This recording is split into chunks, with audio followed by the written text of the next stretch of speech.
Hey, volleyball fans, Coach Dennis here from Max Touch Volleyball, where we believe that the game is the best coach. So get out there and play the game. Today I'm going to talk about simulated play. And for those of you who've already seen my three-part series on practice planning, you know that this is the grand finale of your session. A couple of definitions. I always laugh when I see this one, but a drill is a tool purchased at a hardware store for piercing objects. So I'm going to replace the word with activity. And that's what simulated play is. It's an activity that allows for the completion of the full cycle of actions. Back in the day when I was learning the game, it was called a scrimmage, but you will notice that you will learn that there are differences. Cycle of actions, the repeated series of activities seen in gameplay ending in a point for one team. A wash activity is a simulated play activity, often using the idea of if and then as a scoring system, where small points are scored, leading to a big.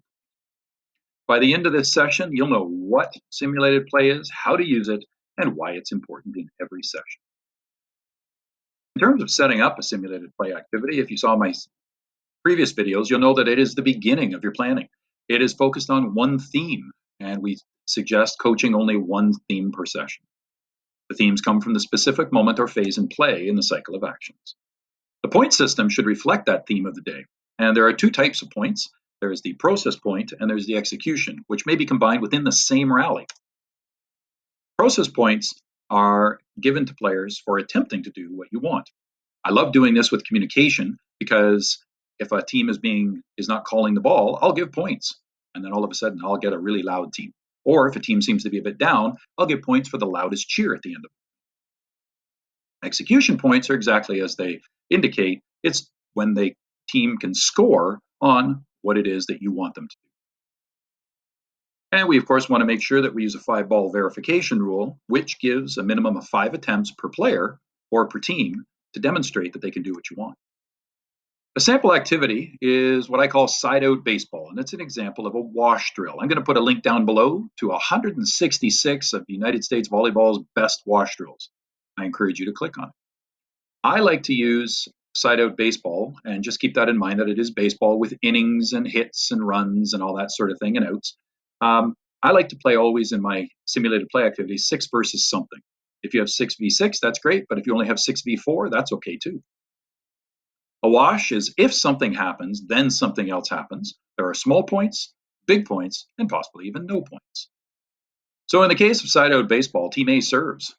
If B receives and sides out immediately, then they get a point or a run, and say A serves again. If A gets an ace, that's classified as an out. Of course, you know there had to be 3 of them, so A will serve again. If neither a side out nor an ace occur, then play the set out or play the rally out, and A serves again with no points being given. If A team serves 3 aces and gets 3 outs, then B team rotates and becomes the serving team. Note that there's only a rotation after 3 outs so that we can ensure that there's a 5-ball verification rule. Can you guess what the theme of this was? Of course, it was siding out. And what part of the cycle of actions was that? That's part of receiving. What are the benefits? Well, there are 3.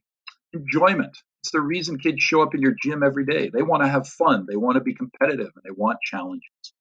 In terms of learning, players learn how the game functions, and they can learn some interesting rules along the way, like what is a backcourt attack. They learn to develop a competitive attitude and overcome adversity, and they can practice their team systems and improvisation. It's great preparation for pre-competition and learning how to deal with adversity. As a coach, what should you do? Well, less is more. Give control to the players. However, when you do give feedback, external cues like reading and decision making are more important than internal cues like how high was your elbow. Try to give positive feed-forward commentary. An example of that is, I like the way you swung your arm. Next time, try reading through the net. And what you're doing is identifying an error or a desired skill for the next play. And give the players the opportunity to initiate the ball if possible so that you can position yourself in a way that you can see the theme of the day. In conclusion, simulated play should be in 100% of your sessions, about 25% of the session time. It is not just scrimmaging. It's always theme focused, and scoring counts.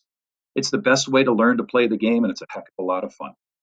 So, thank you for joining me. Please click like and share or smash that bell to make sure you get information next time we send it out. Until the next time, I'm Coach Dennis from Max Touch Volleyball saying get out there and play the game.